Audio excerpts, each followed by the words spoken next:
la querida Lidia Papaleo. Buenos días. Muchas gracias. Muchas gracias por llamarme. ¿Cómo están ustedes?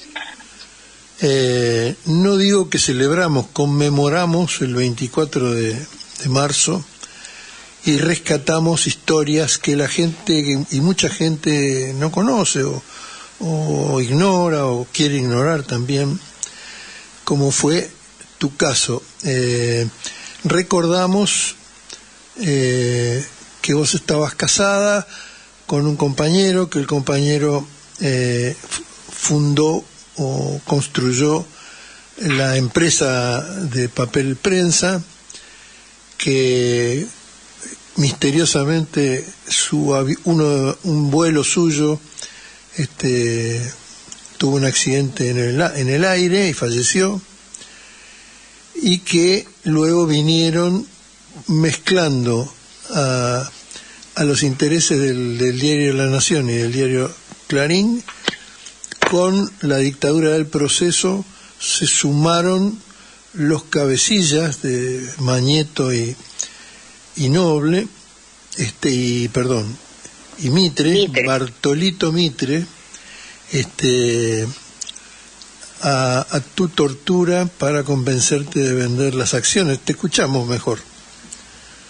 Bueno, yo primero quiero agradecer que me llames, por supuesto, y que estoy viva, que el 6 de enero he cumplido 80 años, y muy bien llevados, además.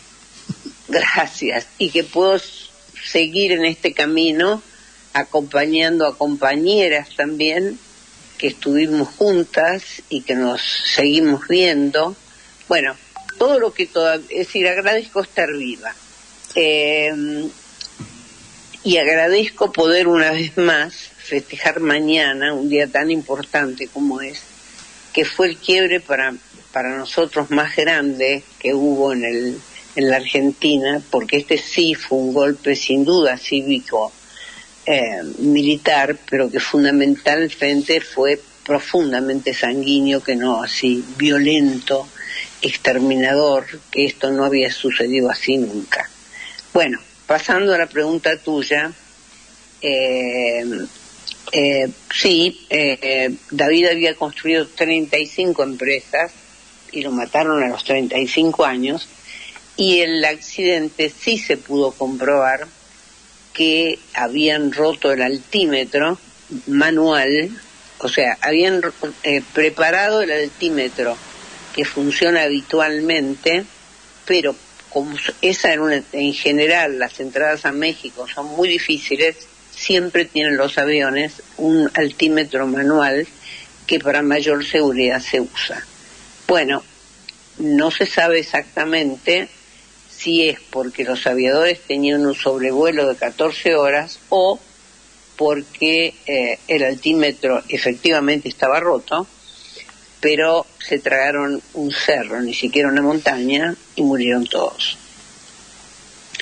Después de eso, en junio del 76, yo volví a la Argentina, y a partir de ahí empezaron las presiones de todo tipo y por todo tipo de empresa, pero hubo sin duda prioridad en papel prensa. De todas maneras se quedaron con todas, pero papel prensa era realmente lo que ellos querían, sin dudas. Y bueno, también supimos después que una semana antes había estado la gente de Clarín en Nueva York. Bueno, un golpe con la preparación de un atentado con Estados Unidos. Bueno, la familia de David, que se componía por el hermano, que ya ahora el año pasado falleció, los padres, que ya fallecieron hace tiempo, 2 empleadas y la esposa del hermano de David. Todos nos desaparecieron paulatinamente, primero al padre de David, después a mí, después a Isidoro, y todos fuimos a parar al pozo de Banfield. Desde ese lugar, que no nos veíamos, pero nos oíamos, y oíamos a otros también que torturaban, y que ya conocían a los personajes, quiénes venían, quiénes eran el día ese, quiénes nos iban a torturar. Y era básicamente gente que aparecía solo de noche, la que sabíamos que venían para maltratarnos de forma directa, y también sabíamos que nos filmaban, porque estábamos tabicados, pero, o sea, teníamos nuestros ojos tapados, pero veíamos intensas luces, que después supimos que era porque nos filmaban, en las cuales participaba, por supuesto, Camps, todos ellos, ¿no es cierto?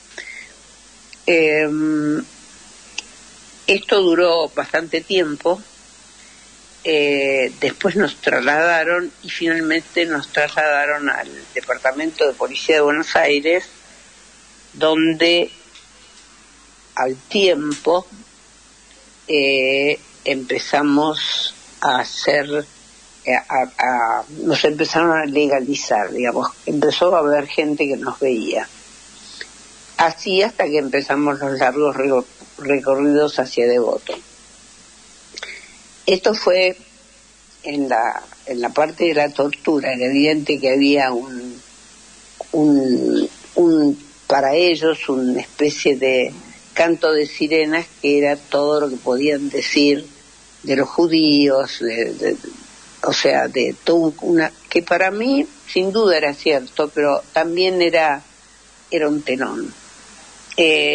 Porque en el caso mío, que no era judía, ellos intentaban mostrarme cómo los judíos eran los que me hicieron hacer todas estas cosas y qué sé yo, y también atacar por ese lado, como diciendo, bueno, vos si salís de eso y los acusás, vos te salvás, te sacamos de esto.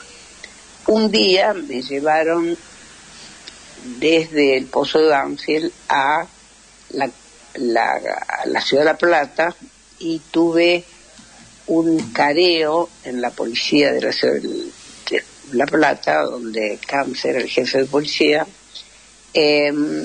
Fuimos, ahí yo fui sola, y estaba tabicado, yo no, y los testigos que estaban ahí, que casualmente, increíblemente, un chico de mi barrio de La Plata, yo soy de La Plata, estaba ahí haciendo de escribano. Y me acuerdo que me hacía señas desesperadamente para que no lo nombrara. Bueno, estas son las cosas, recuerdos de gente que estuvo unido a la infancia de uno y su familia, y fueron víctimas de la dictadura, en el sentido no de matarlos, pero sí de convertirlos en seres que no podían, que tenían que hacer esa tarea porque tenían miedo. Bueno, esa noche Timerman estaba muy golpeado, muy maltratado, sin lugar a dudas, pero yo en realidad estaba en una posición contraria a la de Timerman, por supuesto, con respecto a lo que él había hecho en la opinión, pero que no viene el cuento ahora, pero digamos, no viene porque no le suma. Pero después de todo esto que se habló ahí, me llevan a otro lugar, que evidentemente era el despacho del jefe de la policía, y ahí Camps me dice: señora, usted ha hecho lo que tenía que hacer, esto referido a Timerman, que yo lo que dije fue un problema de acciones que Timerman me había hecho, con lo cual el diario ni siquiera era nuestro ya, porque se lo había quedado Timerman. Entonces esto significó que me ofreció, cosa que yo no entendí, porque no tenía idea, me ofreció que hiciera un pedido, el que fuera, el pedido que fuera, él me lo daba. Entonces yo le pedí los documentos de mi hija, porque mi hija en ese momento tenía un problema de salud y yo necesitaba los documentos para que pudieran atenderla. Esto era porque yo me había quedado en meses atrás, donde esa era mi realidad cuando me desaparecieron, que estaba ocupándome entre todo lo que me estaba ocupando, sin duda, de mi hija. Bueno, yo le contesté eso y él me dijo, así con mucho desprecio, que si yo no me daba cuenta lo que él me decía, que él me ofrecía lo que quería. Entonces yo le insistí que quería los documentos de mi hija. Bueno, entonces él, dirigiéndose a uno de los torturadores, estaban los dos, uno murió ya hace mucho tiempo y el otro es Alberto Cosani, le dijo, llévenla donde ustedes saben.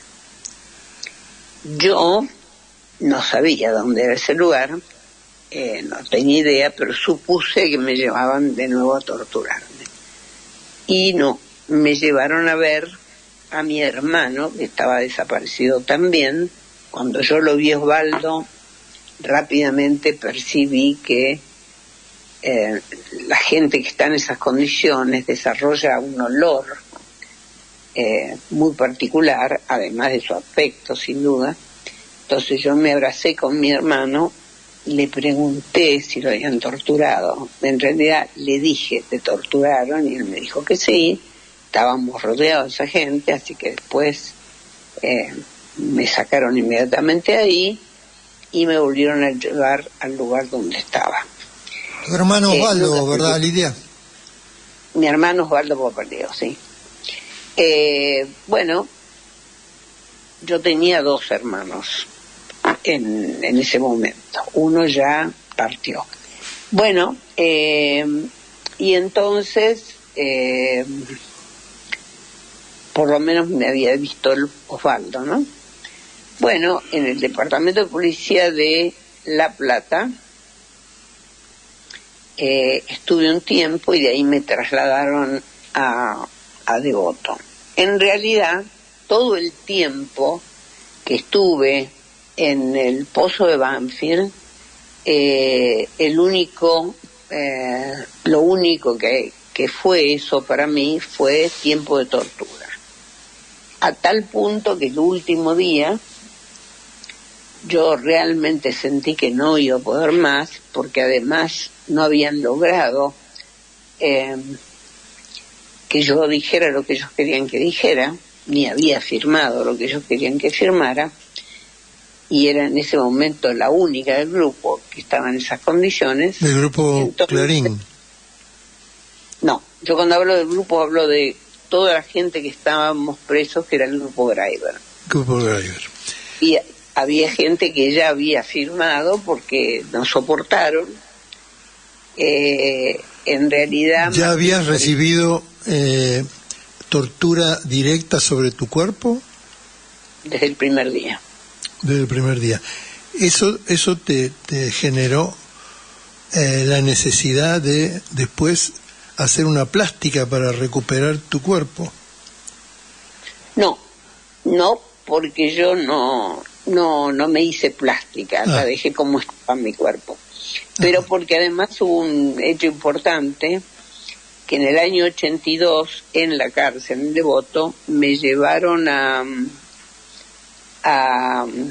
operarme de un tumor cerebral, que era por la tortura, en el hospital Pirovano. Uh-huh. Pero ahí, ya en ese momento, estamos hablando del año 82, entonces me llevaron a la Academia Nacional de Medicina. Mi madre, mi familia, estaba desde hacía mucho, 2 veces me aislaron mucho tiempo, diciendo que estaba tuberculosa.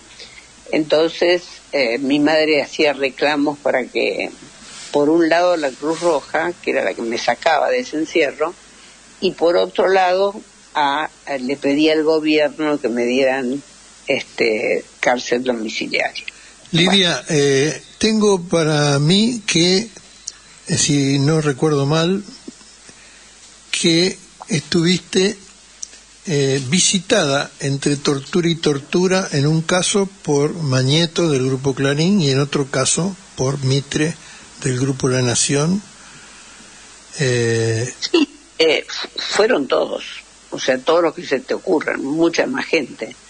Gente que yo no sabía, porque yo llevaba un tiempo viviendo afuera cuando pasó todo esto, gente que yo no sabía quién era, pero que eran de la justicia, que después me dijeron, pero que yo nunca supe en ese momento, con lo cual repito lo que me dijeron, yo no lo vi, sí vi a todo el resto.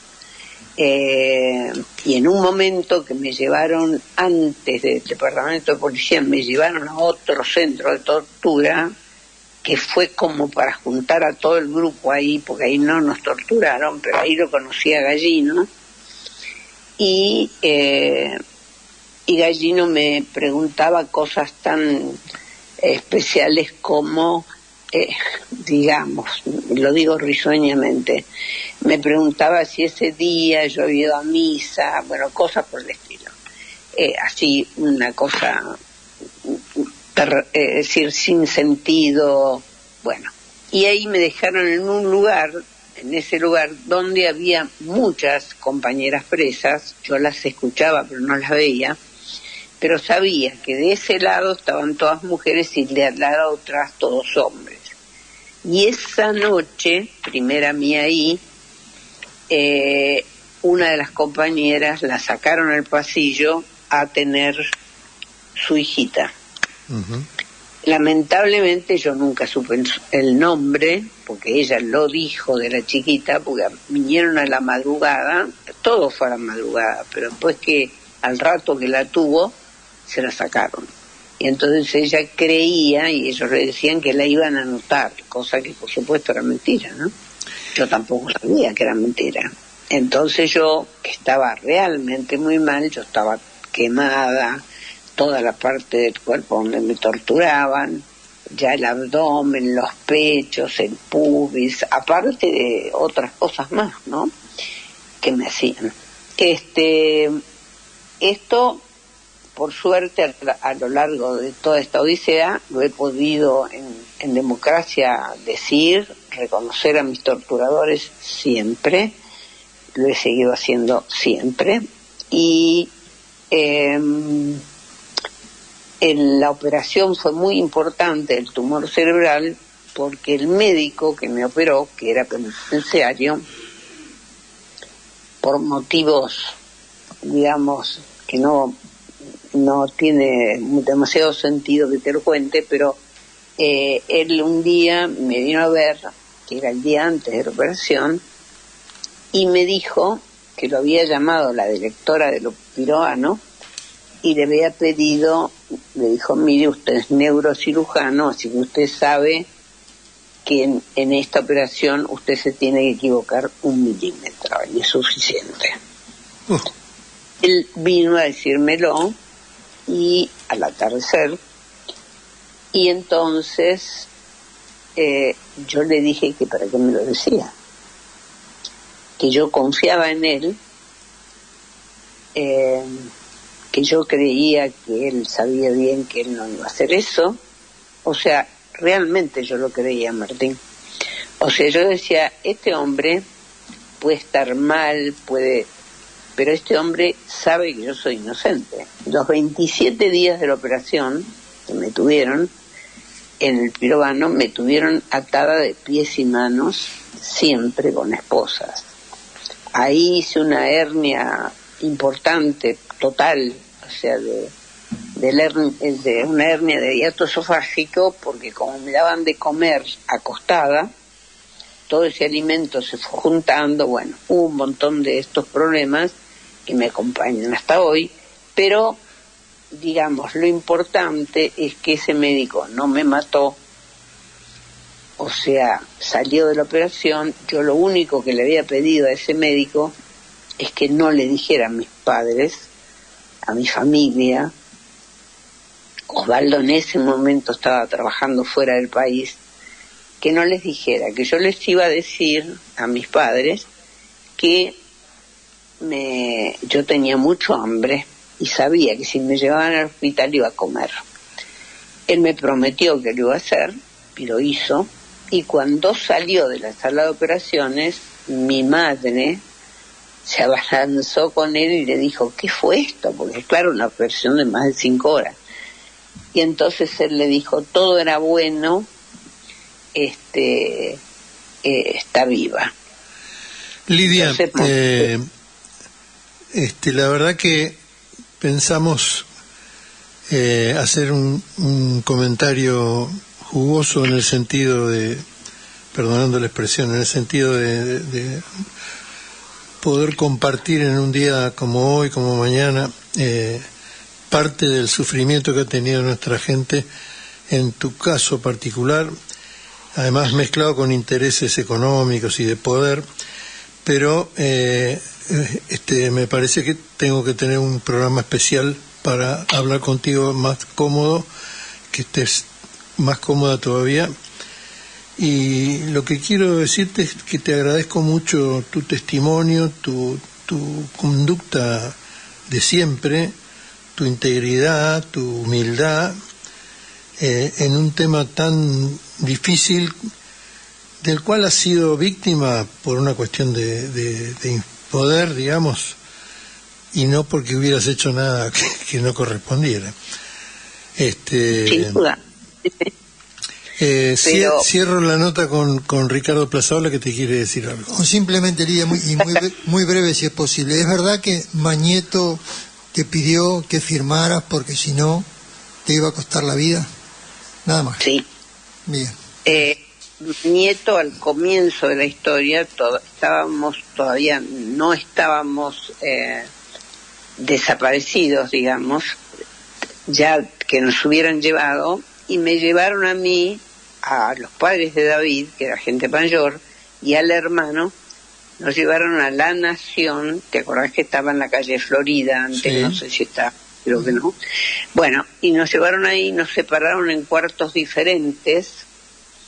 Yo estaba sola, entonces estaba en un salón que había una mesa muy grande, yo estaba sentadita ahí, y apareció un señor que se paró al lado mío, que me puso una cantidad de papeles, y yo ahí miré los papeles, y cuando él me habló, levanté la vista y lo vi, y supe que estaba ante el diablo.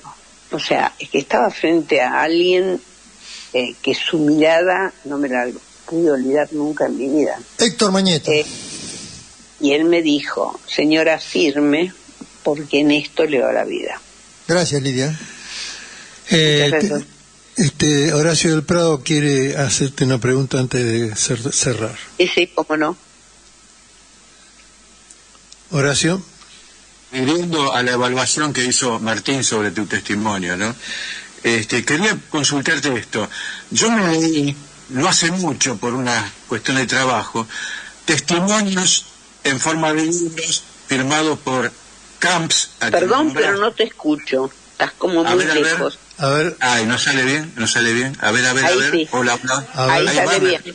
Sí. Te quería consultar, Lidia, sobre los testimonios que publicaron Camps y Jacobo Timerman en sus libros. Y si los tenés presentes, ¿qué opinión te merecen esos libros? Son absolutamente falsos.